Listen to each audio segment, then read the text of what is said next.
sure to speak up for the benefit of those on the call. Loudly. Thanks. Speak loudly.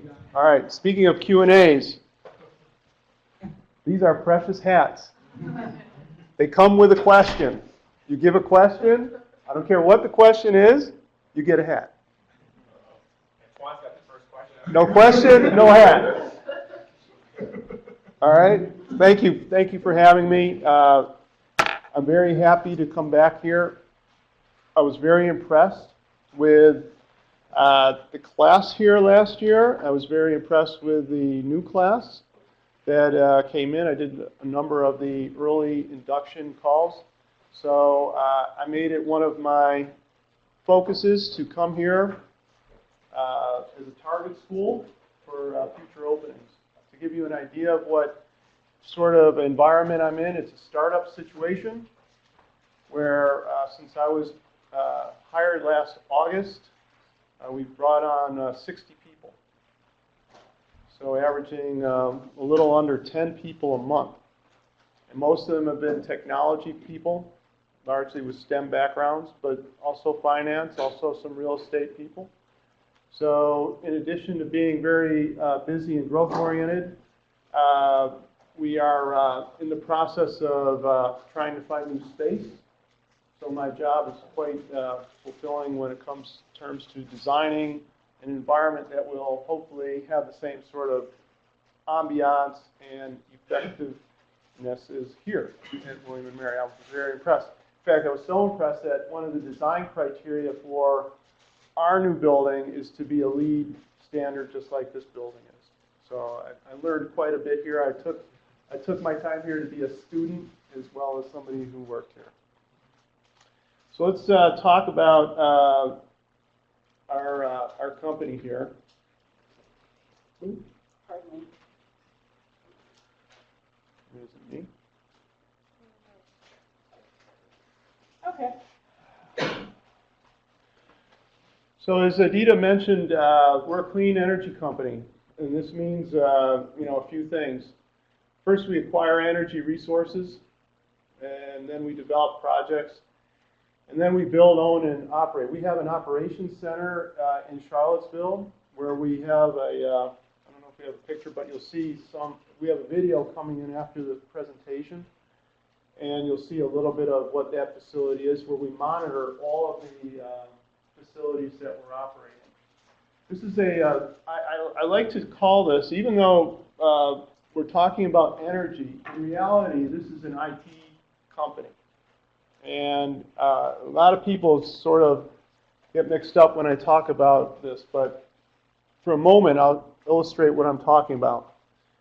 In a traditional fossil fuel plant, whether it's coal, natural gas, nuclear, doesn't matter, it's a standalone facility where you're generating power, it's going to a switch yard and then out to the grid. When you're talking about wind, you're talking about individual power plants that could be as dispersed as over 100 square miles. What connects all those together? Technology does. The fact that we're generating power, what monetizes a kilowatt that comes out of those turbines? Technology does. Technology is found in every single aspect of the value chain in wind. So it's really not an energy company as much as it is an IT company.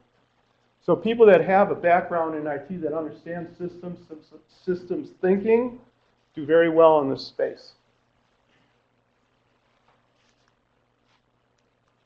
Am I doing this wrong?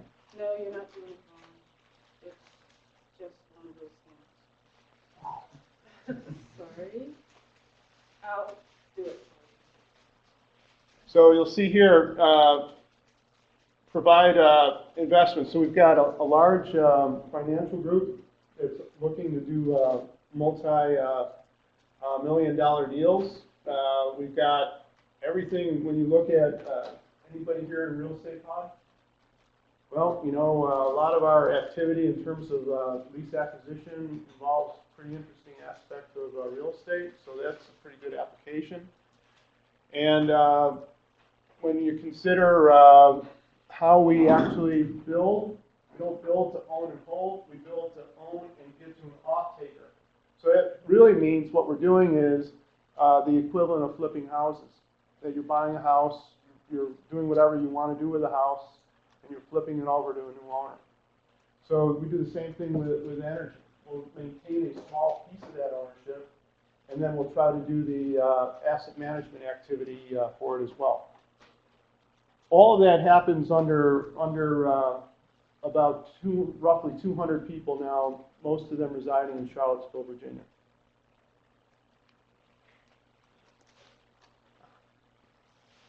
So we've created $3 billion to date in terms of value for this company.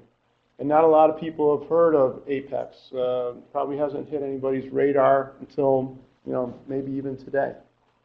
I want to do a little something here at this point where I'm going to pull in Eric to talk about aspects that might be good for you to hear about regarding interviewing, not necessarily about Apex or within Apex, but just in general, to give you a little bit of assistance. Eric, your 5 things that you look for when you're interviewing. Sure. Well, thank you for having me. I've only been with Apex since the middle of January. So I'm relatively new. I came from fossil fuels. I spent the last 11 years with a company that predominantly sold and transported gasoline, diesel, propane, and heating oil. So it's been a very different shift, a different set in terms of what you're looking for. And some of the things are still the same, though, especially how you interview and with recruitment. And so I've been able to step right in and sit in on the interviews, whether we're hiring an attorney, whether we're hiring somebody for our finance team, our GIS team, our land team, our asset management team, and been able to offer something right away. And so I was thinking on the way up here, and John had said top 5 things, and a lot of times they kind of just merge together. So I'll go through some of my just generalized tips. And some of them might seem very obvious, but if you just bear with me, I think that there's a little bit deeper digging that you can do on them. And the first thing I recommend is, I think, being a Boy Scout, always be prepared. Be prepared. And that's a couple of different things. Prepare for the job. Don't spend 15 minutes the night before the interview on the company's website. And that's it. That's it. Everybody does that. Do a deeper dive. Know your audience. Apex, for example, I very recently went through an interview and recruiting cycle on the other side of the table, which was odd after spending 11 years being the one interviewing to all of a sudden be interviewed. But to spend a lot of time, Apex, for example, has sites for every one of its projects. It's very much a grassroots thing. And so you can do these deep dives, and what you find out is the kind of operating environment the company is in. It's not just erecting a wind turbine or putting up some solar panels. And you think, on the outside, everybody thinks that's great, that's wonderful, right? Thumbs up all around, we're transitioning to clean energy. That's not the case at all. There's a lot of threats, there's a lot of conversation, there's a lot of controversy around Apex, whether it's from environmental groups that think that turbines are bad for birds, whether it's from people that think that there's a low decibel audio noise that's sent out that can have detrimental effects to individuals. And that really piqued my interest in a lot of ways and gave me a lot more fodder to talk about in that interview process. If you're lucky enough to find out who's interviewing you, go ahead and do a deep dive on those people. Get to know them before you even walk in there. There's nothing more frustrating than having someone sit across that table and all they know is what they can glean from the splash-down page of your website. And that's it for the company. Be prepared. Prepare yourself. And that's a big thing. I don't know if it's analogous to going into battle or if we have any Shakespeare fans here, but there's a scene in Henry V, the once more into the breach, dear friends, we'll plug up the wall with our English dead. But he's trying to get everybody psyched up to go into battle. He talks about stiffen up the sinews, summon up the blood, disguise fair nature. Well, prepare yourself. Think about how you're going to present to these people. A lot of interviewers make their decision like that within the first 5-10 minutes of that interview. So you need to think about yourself, your body language, your posture, how you're presenting. Amy Cuddy is a renowned social scientist at Harvard, and she talks about doing power poses and how it can lower cortisol, build up testosterone, and help you present in a more authoritative type of way. I say go for that. I think there's probably a lot of truth into that. Watching how you're sitting and whether you're closed or you're open. A lot of interviewers, they know that you're qualified for the job. That's why you got the interview. You're trying to sell yourself at this point. And you're trying to sell yourself as being someone who's open and collaborative that's going to work well with this group. And to me, that's one of the most important things.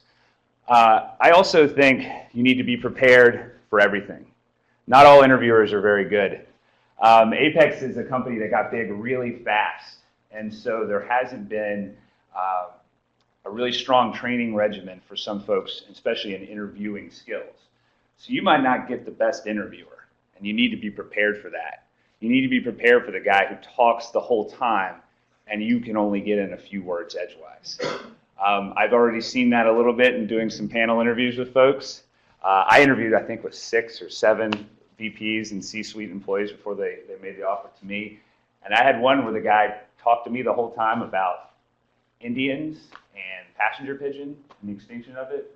And I don't know what I said other than I was just kind of latched on and ran with it a little bit. So be prepared for that, because not all interviews are created equal. And I think more important probably than anything is have a narrative to tell. Whether that is something that's emblematic of your career and who you are, something you're most proud of that kind of speaks to your ability, or whether that's a narrative for your entire career and who you are, because there's a likelihood that you're interviewing against people that are similarly qualified than you are. And you've got to stand out. So you need to tell a story. You need to have something powerful that's going to stick in the interviewer's head, and he's going to be able to reflect upon that. And when the groups are coming back together to discuss the candidates, that you're remembered in that way. So one of my favorite questions to ask in interviews is when you look back at your career, what are you most proud of? What's your most significant accomplishment to date? Because I want to know what motivates you. Again, I know you're qualified, but I want to know what motivates you. What are the intrinsic motivations inside of you? And that helps me understand if you're going to be a good fit for this organization, especially a company like Apex that's very much mission-centric. And we want everybody to be on that same page that wants to accelerate that shift to clean energy. So. Thanks, Aaron. You're not recruiting him to be a career advisor, by the way. Yeah, I just understand that, all right? I want to piggyback a little bit on what Eric said, because I think one of the key points that he said was not all interviewers are good interviewers. And one of our jobs is to actually polish up the interviewing skills of the people who are doing the hiring, because they have not been doing a good job. And it's plain and simple. When you're hiring as many people and getting people through, people are taking shortcuts, and these shortcuts aren't very good. So a lot of times, when we would be preparing all of you for interviews, a lot of the assumption was that you were interviewing with qualified people. Maybe that wasn't the case. And so what Eric was saying in terms of being prepared for somebody who wasn't really a good interviewer probably is more important than not. So I would take that to heart.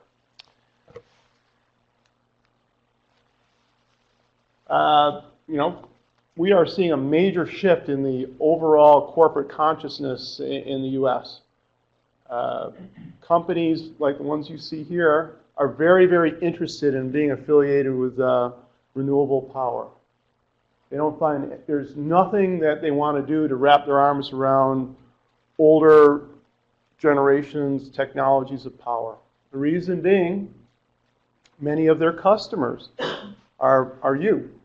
If you had a choice between renewable power that wasn't polluting or a big coal power plant that was polluting, what would you choose to live next to? This is what they're hearing from their customer base. So the customers are moving the conversation about renewable power. So it's not tree huggers that are doing it anymore. It's people who are really subscribing to renewable power. Some of our big customers here, if you can look at here, AEP, a big utility, Southern Power, another big utility.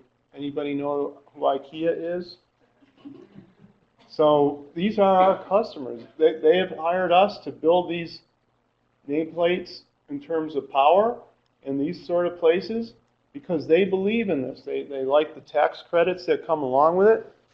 There's incentive to that. This is part of the mix here. We have a part of regulation and legislation that is favoring, gives us a little bit of tailwind. You've got Climate Accord, gives us more tailwind. You got the Clean Power Plan in the U.S., gives us more tailwind. So all these things make it very interesting for, I need to go backwards.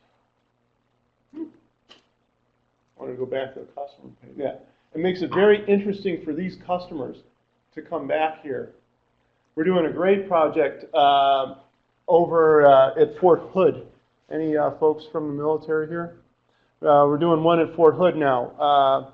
Combined solar and wind power project there. First that the Army has done. Hopefully we set a pioneering trend that will be able to do much more to allow bases to have energy independence from the grid. So here's just another look at how many. There's the 1.4 right there that I mentioned earlier. We've got a pretty big pipeline of projects here. Another gigawatt of power that we should put up this year. So in basically the time that I've been here, we put up 2.5 gigawatts of power. Just so you know, I mean, it's hard to conceptualize. Anybody conceptualize what a gigawatt can power? Anybody? It's hard to say. But let me give you a little frame of reference. One of these turbines alone will do about 800 homes. All right? So it's 2.5 megawatts. So if you do the math, you can do the math on any of these and come up with what it would be.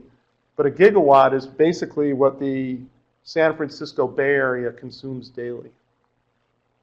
So that's how much, conceptualizing what the power is. You can conceptualize what it takes to run San Francisco and Oakland and San Jose and the whole Bay Area is what this consumes. So it's a considerable amount of power. This gives you a little bit of look in terms of our operations center. You know, nicely done. A lot of monitors, a lot of analytics. Did William & Mary start their analytics program? This fall. So anybody in analytics, we do a ton of it. We do it on the front end with GIS. We do it on the daily end in our operations center. You know, it's basically a room like this, big screens up on the walls. You see wind direction, you see megawatt production, you see a lot pricing, everything going on there. We'll start trading in there soon enough. So it's very, very exciting going on in there every day. Now, do you have some other aspects that you'd like to talk about at this point? Sure, I can throw a few things out there. I will say I'm very happy that I poached a former colleague of mine. We hired her to work in our asset management group, and she is a William & Mary alum. So just hired, our most recent hire is a William & Mary alum. Throw that out there. But the asset management group is cool. It looks like mission control. It's really kind of a neat place. One of the fun things about Apex that I really like, our CEO, Sandy Reesky, is from Charlottesville. He went to the University of Virginia. There's a really strong commitment to Charlottesville there. And I'm assuming, since we're only a few hours away, that everybody's familiar with Charlottesville. Anybody who's never been there in the room, any chance? Would seem odd to me being where we are. But Charlottesville is a big selling point and a part of the company culture and the company ethos. We're located downtown, a few blocks away from the downtown mall area. And John mentioned space is a concern. If you can imagine adding 60 people since last summer, and if you look at it a little over a year, more than doubling in size. And so we pretty much rented up all the little office suites that are available to us within arm's length. So it would be very easy to go up Route 29 out Pantops and to build or to rent a place. And all of us could fit in there in a very generic stock kind of office building, but that's not really part of who Apex is. They want to be close to the downtown mall and in the center of Charlottesville. We relocate a lot of people to Charlottesville. I was out, went with a couple of the biz dev guys yesterday after work to grab a St. Patty's Day Guinness, and we brought one guy up from Houston, the other guy we brought down from New York, And so it's an interesting selling point for people that are from major metropolitan areas that haven't spent any time in the Charlottesville area. But Charlottesville, it's an excellent place, and I'm going to sell it a little bit. My background, all full disclosure, is not from Charlottesville. Charlottesville is a big city to me. I came from a very small town that doesn't have a stoplight and grew up on a dairy farm. But I've been in Charlottesville for something like 12 years now. You're centrally located. I mean, you've got the mountains at an arm's length away, so you can get away from society and go up on the Blue Ridge Parkway and hike, bike, or just go for a beautiful drive. You're a couple hours away from D.C., Baltimore, so if you want to get to the big city, you're right there. You're an hour outside of Richmond, so you've got another nice city that's right at your fingertips. It's a university town, but it has a really strong professional layer, and I think that's a big selling point, especially people relocating with families. You've got the university, which will largely insulate you in times of economic recession because there's always a steady stream of income and activity, but not everything's centered around the university. The downtown mall is a major selling point. Has everyone here been to the downtown mall and walked around a little bit? Well, the downtown mall is a pedestrian mall. Downtown is a bricked mall, no cars allowed, got to park, and you got to go there. It's a novel thing, bringing the community together, not drive through everywhere. And it's a really wonderful thing. Fridays after 5 are big family events. Beautiful days like we've had this past week. You walk down and you just go for a stroll at lunch and sit outside and have a coffee or something. And it's a really big selling point for folks that are coming from out of town. And that's one of the reasons why we don't want to move too far away from it. Further, you've got tons of great options for people that have children. The public school system is excellent, and there's a variety of private schools that are available to you. Plus, you have a lot of these really great institutions like William & Mary within arm's reach. Places like William & Mary, University of Virginia, up into the D.C. area and VCU to do great recruiting events like this. So, and that's one of the things that John and I are trying to do is establish relationships with local places so we can do that direct recruiting. Because in the startup mode, I think Apex is more about poaching and finding people that were a little further along in their careers to get things off the ground. And now I think we're looking more at internal talent, more of a human capital management part. So is that what you wanted me to do there? I think that's great.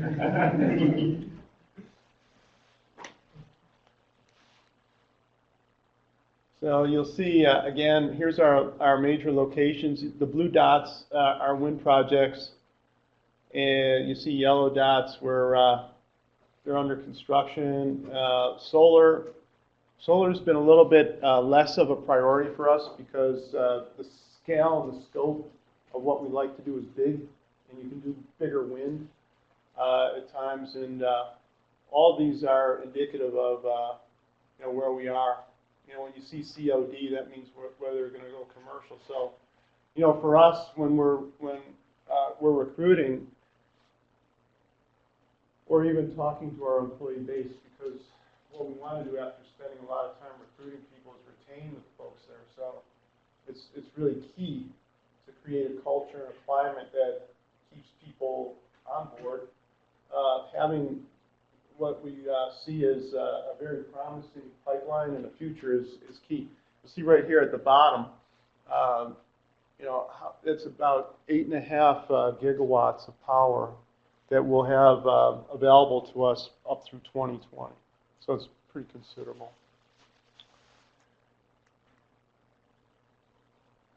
And here's a little bit of the scale. 4 gigawatts signed now. We've got 5 gigawatts in the connection queue, and then another 4 coming in after that. So different stages of development. Some of it's not always glamorous. Some of it's going to these communities, knocking on a door and saying, "Would you like to have a wind turbine in your backyard?" And they might not have ever heard from it. Eric was saying that sometimes there's opposition. There's a lot of misinformation, so people push back. Community comes back forward. You have to come. We have a very robust public relations team that is out there very early. Communities here, when we talk about this, we're talking about 4 and 5 years out. But there's a lot of early development of the community relations and going around and making friends. there. So it's pretty interesting work. Little bit, I really like this area here, acres leased. This is in thousands, by the way. And then you see, you know, the megawatt capacity that we're doing. So again, I mean, very much. Is somebody that was in wind early on, where the biggest turbine technology was 0.75, which was 1/4 the size of what we do today on land. To see that from the 90s, where every tower was a lattice tower and it was erected like you would do an erector set or a you know, Lincoln log set. To see what we're doing now, to see the scale that's happened in my lifetime, it's very, very exciting. There's few industries, I think, that can actually say this, except for, you know, technology, which again, if you think back to what I said earlier, that this is really an IT sort of a business. It parallels what's happened in IT over the years. Back in the 90s when we were erecting 0.75s, while those were like mainframe computers, desktop, big bulky terminals, today, we're all on handhelds or, you know, very small devices with far more power than what we had. Same thing here. Back in the 90s, small amount of power, difficult to put up, a lot of resistance. Today, big tube towers way up in the air. I mean, offshore is tremendous in terms of megawatt production. You can do up to 4 megawatts off of a turbine offshore too. So it's very exciting to, you know, be part of it. And here's where we were.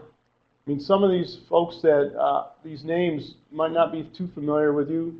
NextEra is a subsidiary of Florida Power and Light, big utility, big leader in power. RES is another big development company.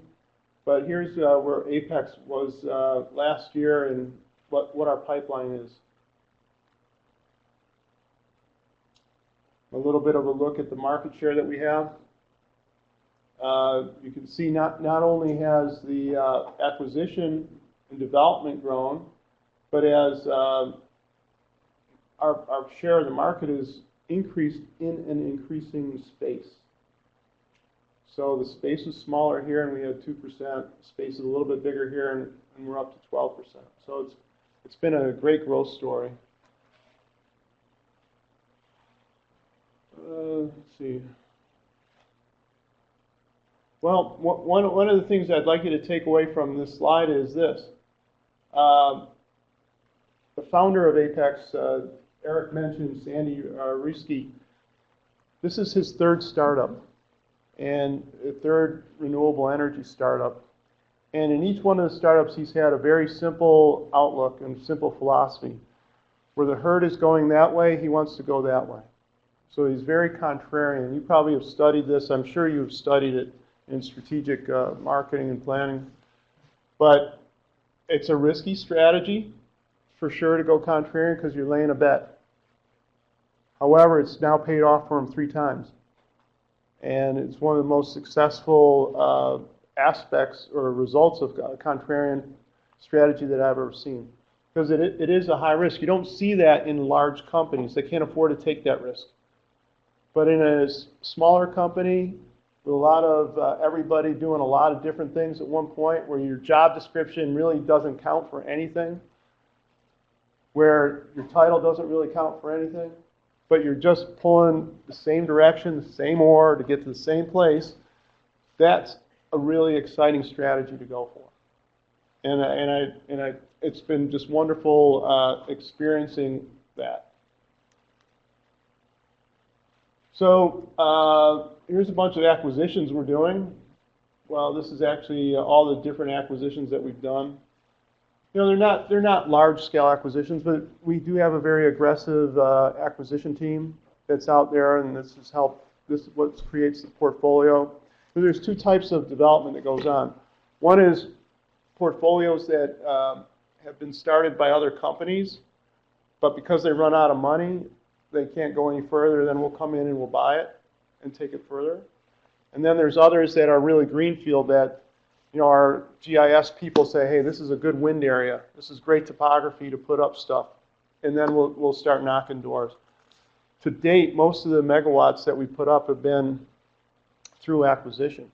And we've been able to be in a position, because there was a big shakeout of the industry in 2008. Every about 7 years, there's a big shakeout that happens in a renewable cycle. Every business has a cycle, you know that.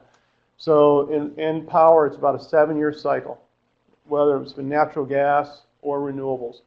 And right now what we're seeing, you see natural gas at a deep, deep low. Oil has rebounded pretty nicely in the last it's rebounded pretty nice over the last 2 weeks. But it had been trending up for the last 2 months, but the last 2 weeks it's particularly trended up. So you see the cycles of change happen here. But with an acquisition policy, if you're in a position to do acquisitions when the market goes down, when the market comes back up out of it, you're in a great position. And this is what Apex has taken advantage of. Because we were able to take advantage of the down market, it's now given us the ability to have enough in the treasury to go after acquisitions in the greenfield sites.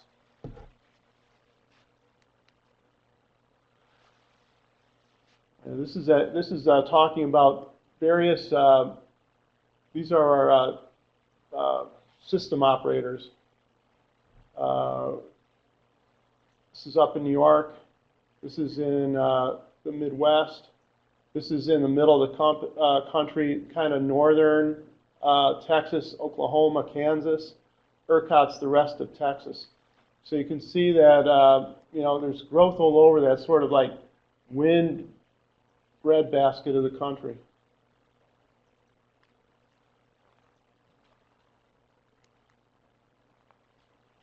On this, you can see very clearly some of the trending that's gone down. One thing that's very interesting is if you look at, I mentioned that I've been in this business since the 90s. Well, the price of technology, when I started, wind technology was probably up here. And it just keeps falling and falling and falling. The installed cost keeps dropping. Things like transportation, there's a big transportation component if you're on the EPC side of this business of moving huge sections of turbine, whether it's the towers, the nacelle, the blades. I don't know if you've ever gone past a truck that's been transporting a blade. You're driving for quite a long time trying to pass that vehicle. But you can also see that it's a clear sign of supply and demand. As we've gotten more installed base, prices have come down. So there's great market economics at play here. Aside from the subsidies really aren't fueling this growth.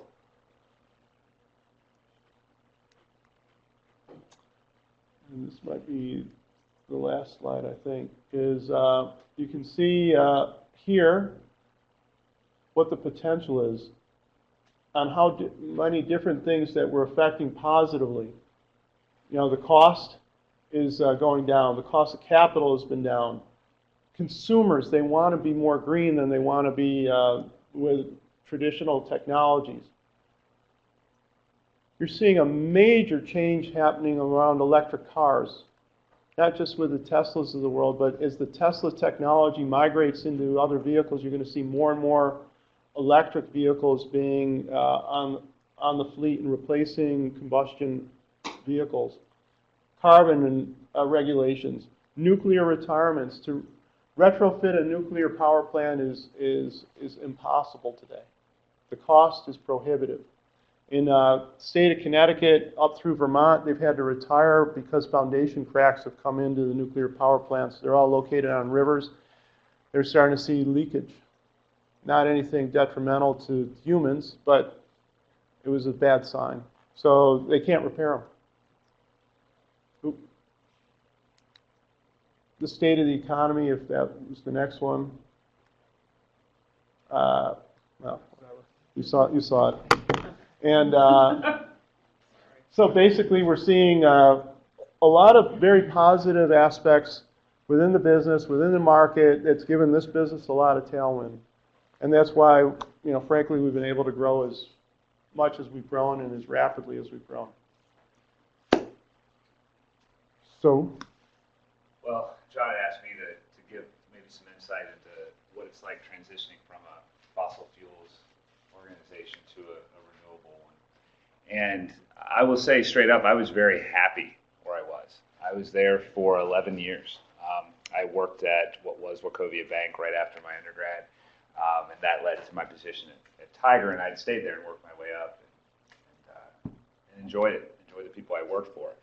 However, there is something that's, at least in my opinion, and I think that, at least I like to think that it's one of the reasons why I'm a good fit at Apex, to know that your effort, that what you're working towards at the end of the day, the positive result or the results are going towards a common good. And I think that I mentioned earlier, Apex is very much mission centric. And one of the things in our interviews that we always want to hear is, why do you want to work for Apex? And we want somebody that is passionate about Apex's core mission, which is to accelerate the shift from renewable energy, from fossil fuels to renewable energy. And I had some really great coworkers in my last place. People I enjoyed working with, good people. When you're there work side by side with folks for 10, 11 years, you get to know them, their families, you see their kids grow up, go from little to graduating high school. But that was the extent of it. We were working together. We were working to collect a paycheck. No one really took any particular pride in putting carbon into the air, and it wasn't something that you really kind of wanted to brag about when it comes down to it. And at Apex, you get that in spades. This on point, we're doing something right. Yeah, we're a for-profit entity that wants to make a great return for its shareholders. And as a sidebar, one of the big a big piece of probably this whole mission-centric, we're owners in this too, is that our owner, or the founder, CEO, wants 40% of the ownership to be in the employee's hands. So every salaried employee that comes to Apex is granted options that vest over 4 years. You are an owner of the company. And that's something that's very special too, especially because I came from a company that was owned by a family. So, for example, we really did some wonderful things with our wellness plan and health plan and saved hundreds of thousands of dollars over the course of several years. What did I get? Got a raise, got a pat on the back, but there's nothing. I'm not gaining anything from that principal appreciation. John had mentioned earlier about electric cars. That's another benefit that it's completely antithetical to a company that sold gasoline.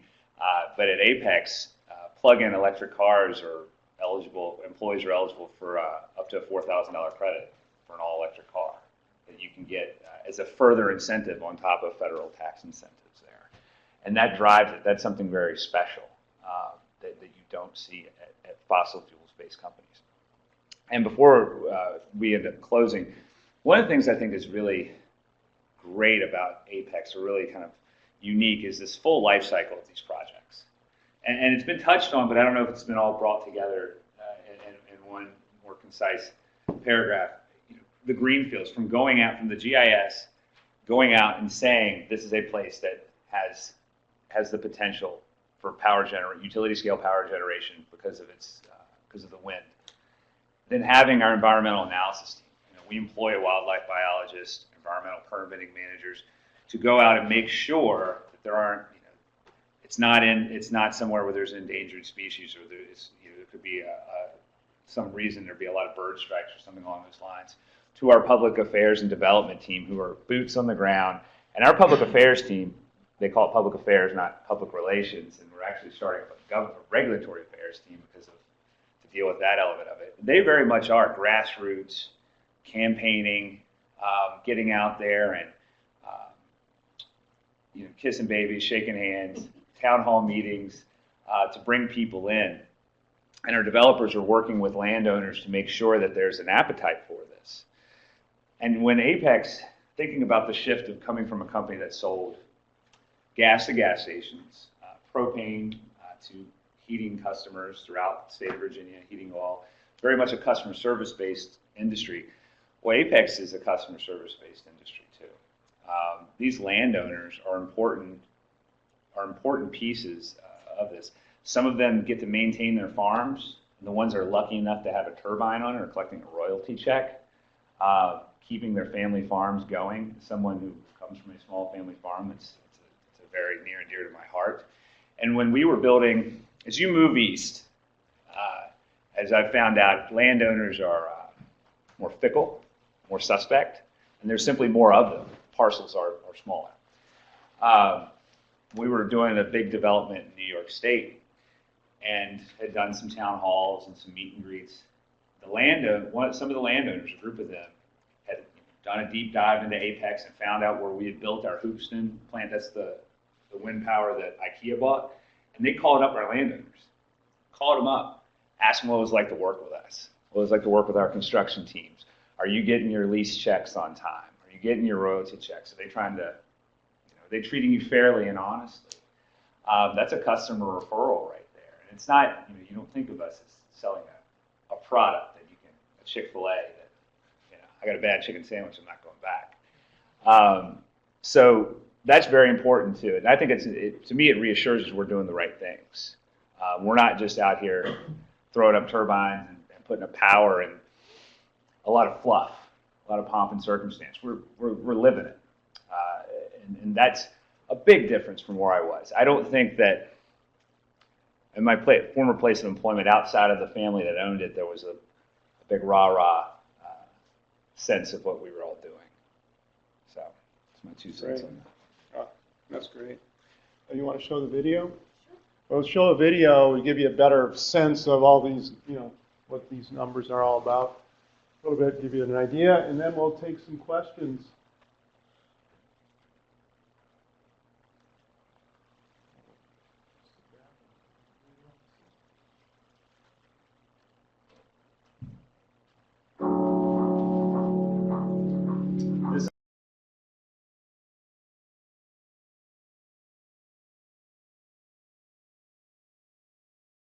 This is the one that's owned by IKEA that we're presently managing.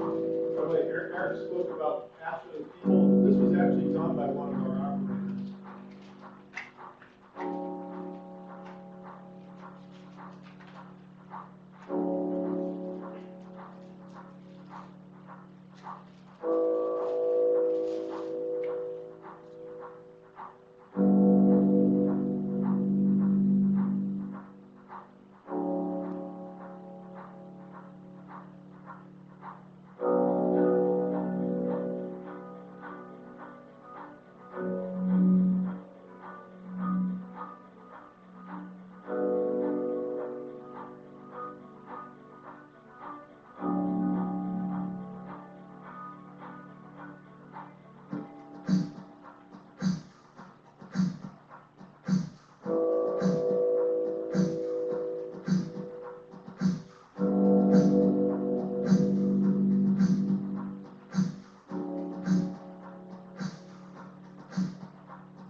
a little bit. All right, so listen, questions, hats. If anybody wants hats, questions. All right, there's a hat. Yes. Well, I don't need a hat, but I Well, we'll give it to you. No, I just want to say I'm actually from the Texas Panhandle area. Yeah. So I've What seen town? Amarillo. I flew in and out of that for many years. Sure. I've definitely seen all of your wind farms come up, so I have two questions. Yeah. Is there any concern that y'all are building these wonderful wind farms in Tornado Alley, where the likelihood of them being struck by a tornado is pretty high? And then my other question is as all of the technology continues to develop, do you think that you'll be able to actually create these beautiful wind farms with smaller windmills so that the visual horizon won't be as disruptive? All right, so let me take the first question. I mean, the tensile strength of a tower, I can't give you the exact calculation, but with all the towers that have been put up and all the tornadoes that have been blowing through, have we seen any come down yet? I don't know, that's what I'm asking. We haven't. And what we have seen some shear force winds come through and pull down an earlier generation of towers because pads weren't constructed properly, particularly on the western part of Texas and Salt Flat area. That happened quite a bit. But as turbine design has gone on, what happens is if we see a certain level of wind, we shut down the turbine so that it isn't affected, and there's going to be obviously some play. But again, the engineering in these turbines is spectacular in terms of what flex they're able to handle. The second aspect of what you're speaking about, again, I come back to the fact that this is an IT business. General Electric is a big supplier of turbines to us, and GE will sell us a 2.5 megawatt turbine, but very quickly afterwards, they'll come in with their software engineers, and they'll say, through software engineering, we can actually get you to 2.6 or 7. So what you're going to see potentially is smaller turbines, probably not on the utility scale, but maybe on more what we call inside the fence commercial. The reason the turbines are as large as they are is because obviously the propeller span, the blade span, in order to catch the lower wind, they're as big as they are. And so if you're a community, you're trying to get the biggest amount of megawatt production out of these machines. You know, I think maybe I'm a little bit more desensitized to it, but you know, when I see a string of them, no matter where they are, I'm kind of more taken by the engineering marvel of it. It doesn't really it kind of blends in to me, no matter where I've gone. I'll travel up 81 to go back up to Syracuse, and you know, there's a number of strings there through Pennsylvania that you see, and you know, I've traveled that road a long time without them, and I travel them with them. I don't know, I feel a little bit differently about them.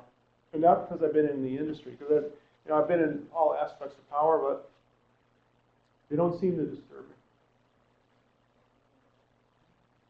The asset management group actually has a part of those charts, all of this, these giant monitors, touchscreen monitors with entire North American wind patterns and weather patterns. It's kind of fun. You can walk up, say you're looking at the Gulf of Mexico, and you can tap on one of the little indicators.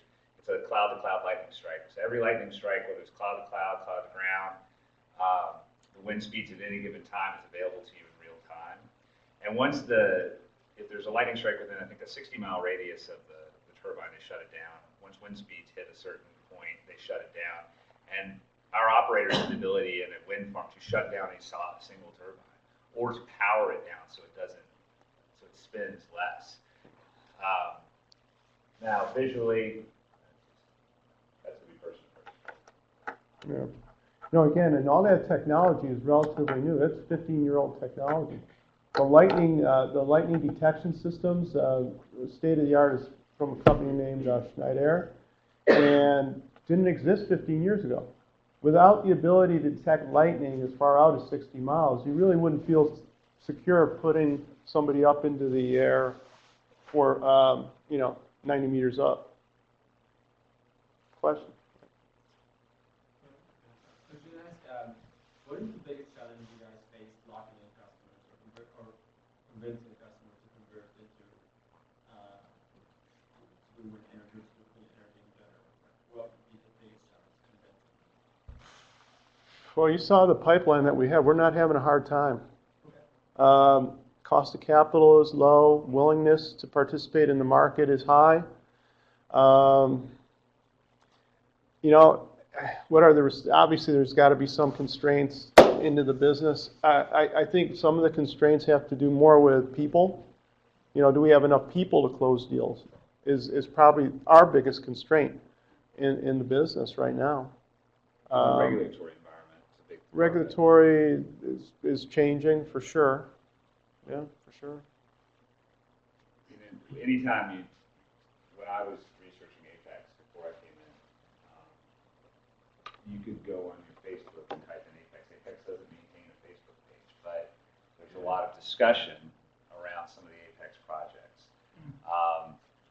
There's a lot of NIMBY, not in my backyard. Some people don't like how big the turbines are and maybe how they look.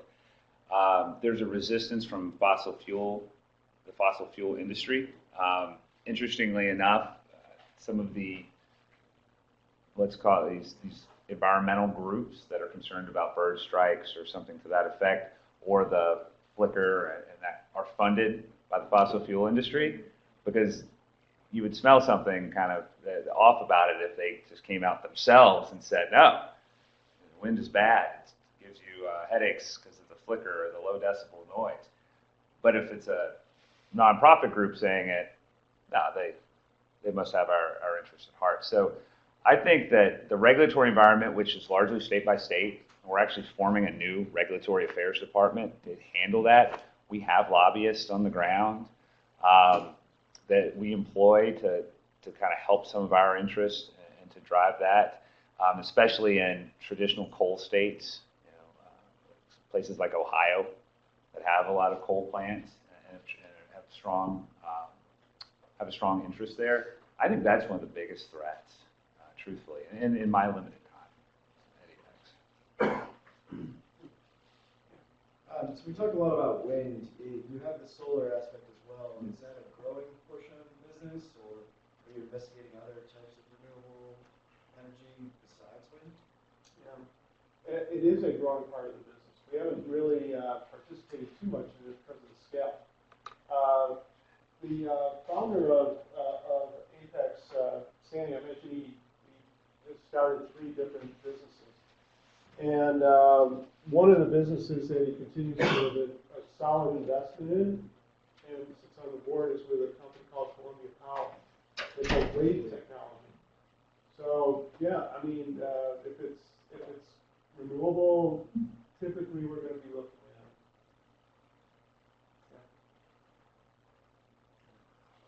So my question was off Ahmed's question. So, about the issue of like environmentalists and the landowners not wanting a turbine and all those. How do you deal with all those things? Like, what's your approach? If it's too long, you may not answer. It's fine. Well, typically, so what happens? The first thing that happens is, there has to be good wind, right?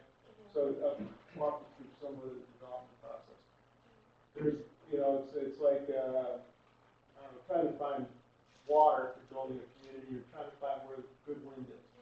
You're trying to find topography that you don't have a lot of hills blocking or a lot of trees, but kind of interesting land that's available. So then what happens? Well, then what happens is a developer will step in, and typically the developer will have a community meeting to try to gauge the interest or the resistance to such things. At that meeting, there'll be a sign-in sheet. You have people that'll say, hey, you know what? I might like to lease out some of my land and put up 1, 2, 3 turbines because we're going to pay a lease fee to you every month, and also potentially royalties off of the energy that we make.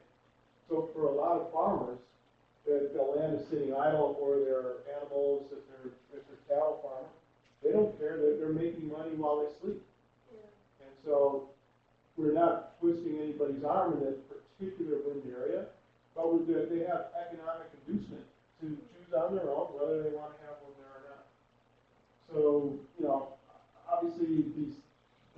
have to have large offsets too, in the event that they were to tumble. You need to be clear of any roads, houses, other structures that might be, or population centers. So they're relatively unpopulated areas where there's a lot of clearing, and where there's, you know, it could be a farmer who's got a produce like corn that they're doing. It could be another one that's doing dairy. But for the most part, it's voluntary on their part, and they receive an economic inducement by signing up. In our public affairs, she would be able to articulate this, our head of public affairs. I've had an opportunity to work with her a decent bit so far. And there's a lot of information exchange. So it's assuaging these concerns with whether it's scientific studies about these flicker and decibel things, whether it's there's a website for each one of our projects.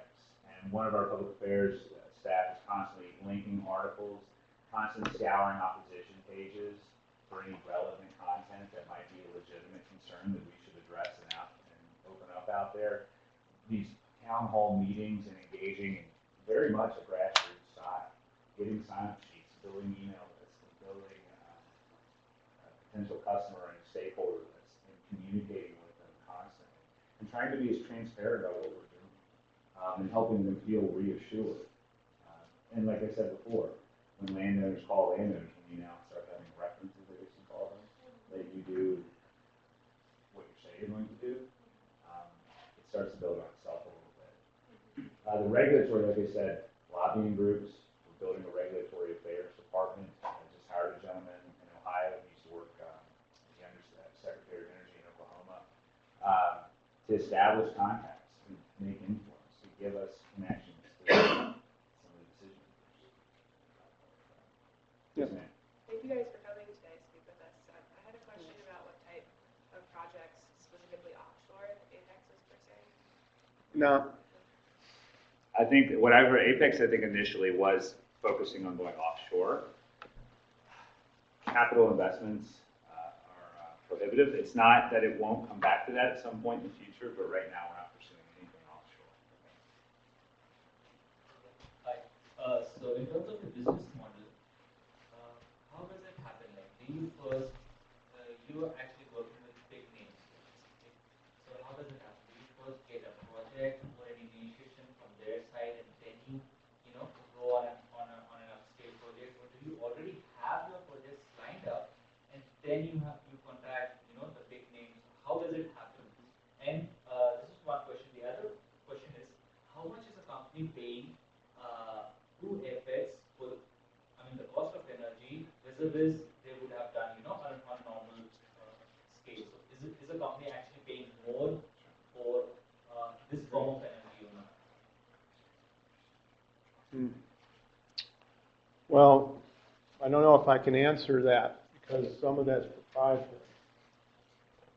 Because I'm serious, because a lot of our deals happen with some very unique variables to them. I will say this, that a lot of our customers are looking to take advantage of the energy tax credits that are associated with it, in addition to being able to have power that's being produced at a lower nominal rate than what they're able to get. So from that perspective on your second question. Now, in terms of your first question, the answer to that is both. Sometimes where we've had to develop projects, if we went back to that project list, you'd see that we have projects that are in the pipeline coming in. Well, we'll go back to some of our repeat customers. We'll go back to people that we might hear that might want to be an off-taker or an owner, and we'll solicit them.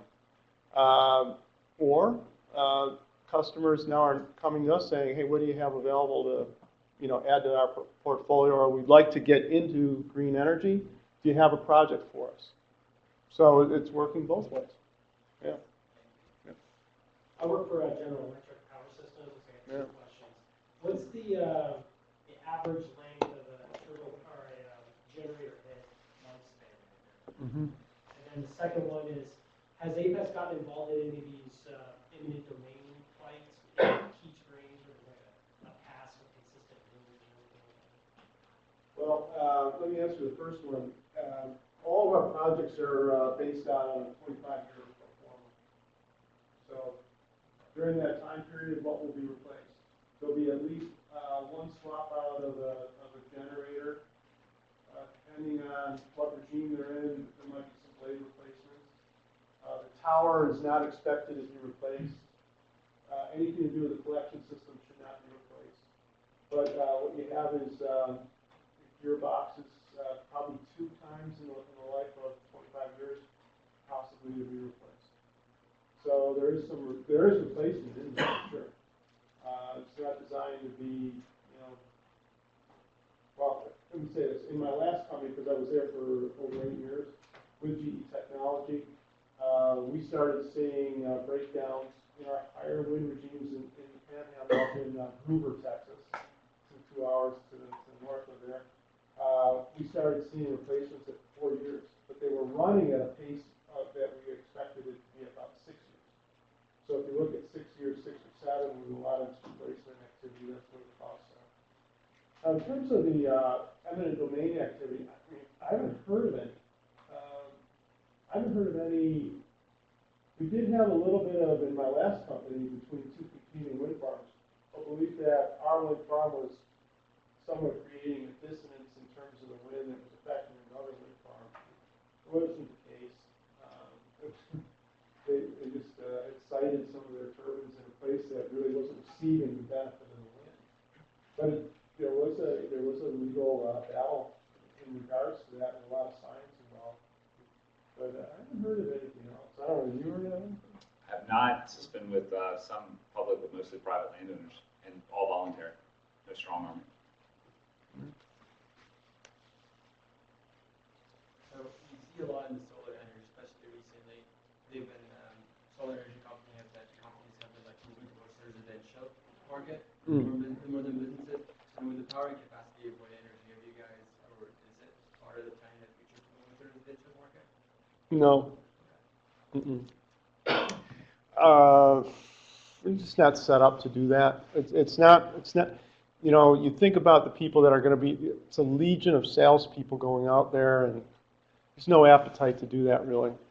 There is an appetite to create large megawatts in order to pump energy into the grid to offset, large coal and to really, as it says, accelerate the shift to clean technology. There's a space for both in wind and in solar, geotherm as well for residential, but that's not our market space. You guys talked about your explosive growth. Can you guys, give us more details of what have been the biggest challenges you've had with that, and what have you guys been doing to mitigate those? Yes, I can. Well, the first thing is, well, I'll look at it from, anybody here have a specialty more in HR than not? Anybody do HR? You do HR? Good.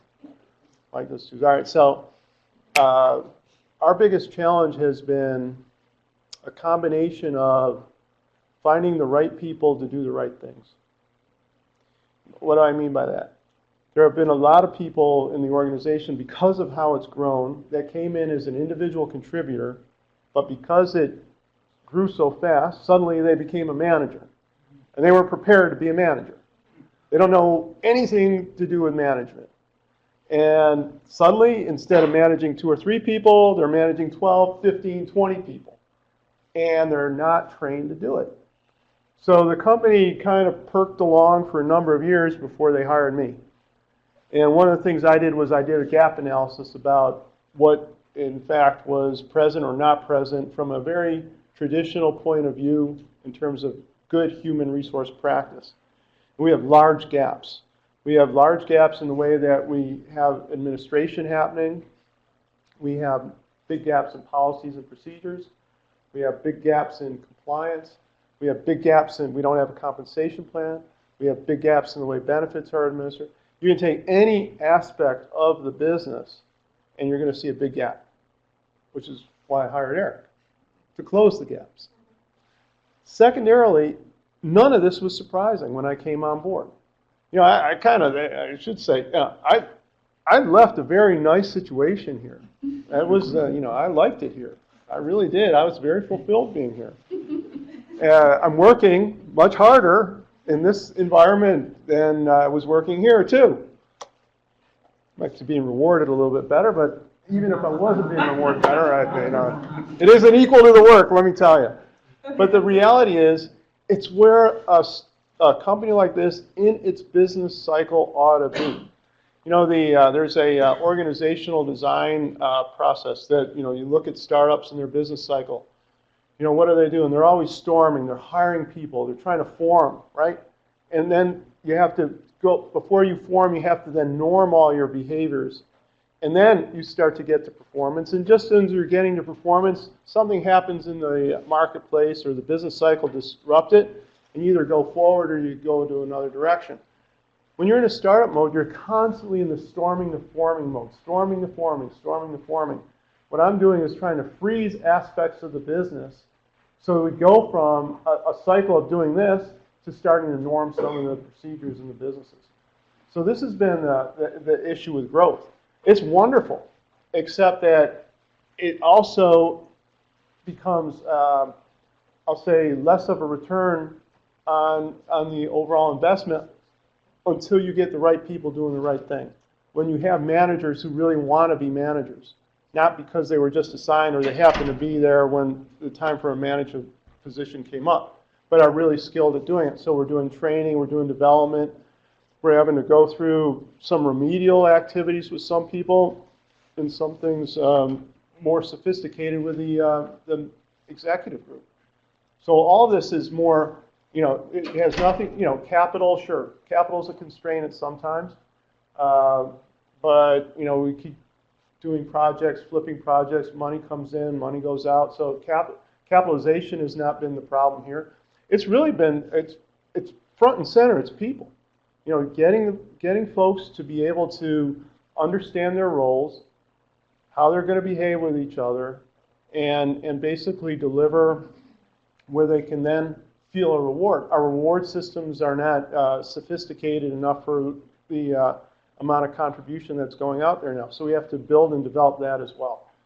But it's pretty exciting. I mean, from an HR perspective, it's a very exciting place to be because we've got all these people who've come from different businesses. GE, one of them. We've got, you know, people from a lot of the majors who are used to seeing everything from performance appraisal systems to a sophisticated comp structure to a bonus structure, and we're pretty ad hoc. And, you know, there's frustration.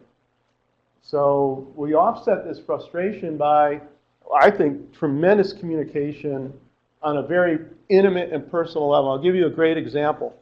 Yes, every Thursday we have a group meeting. And when I say we're space constrained, I'm not kidding you. We have up to about 150 people at a time in a hallway that is no bigger than from that column to where that monitor is. You know, take that as your walls on the side to this. 150 people. Everybody's inside with each other. And yesterday, as happens quite frequently, I mean, Eric talked about the mission focus of the business and the passion of the founder.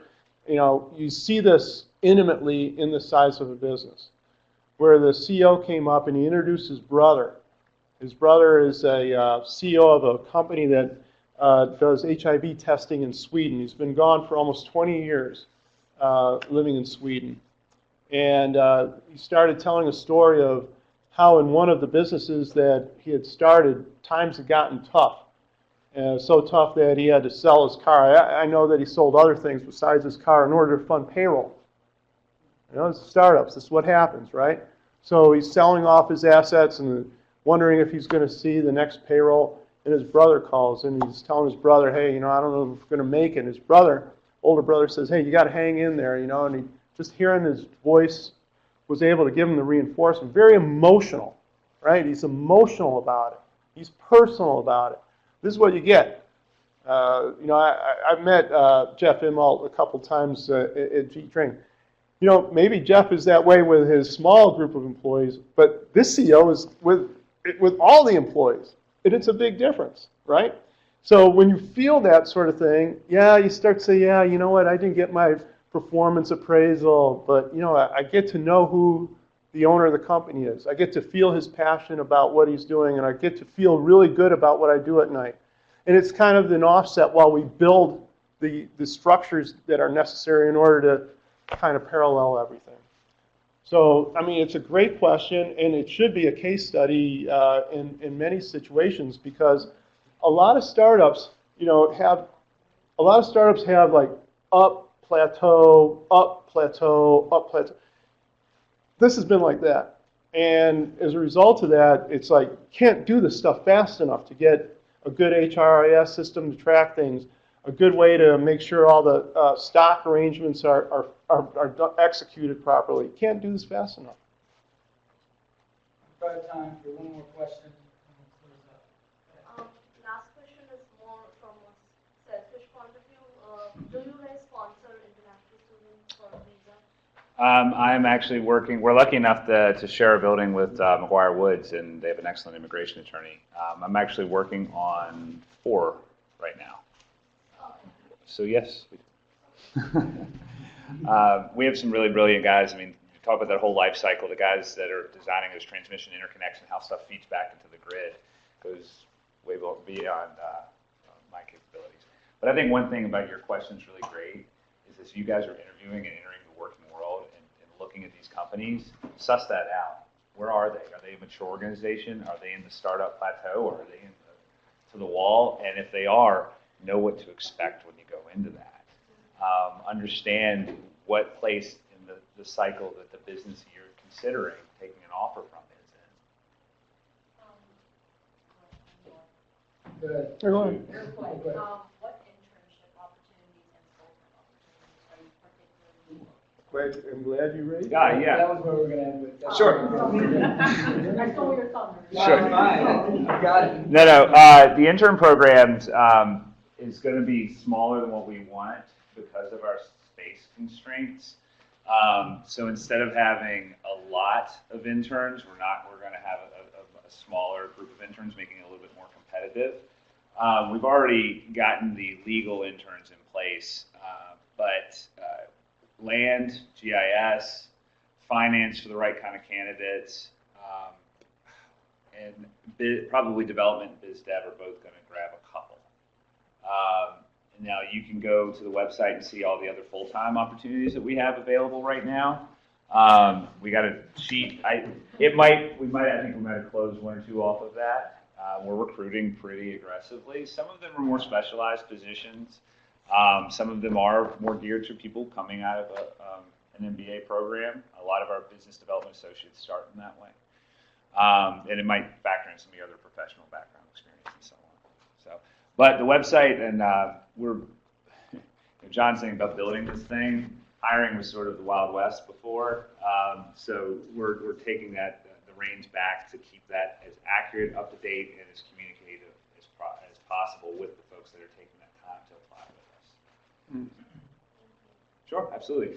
And we have some sheets here about quotes from employees, little fact sheet about Apex, open jobs, pens with little tablet styluses on them. I brought a handful of cards. I don't know if I have enough to go around, but my contact information is available too if you guys have further questions about any of our positions, internships, just to say hey or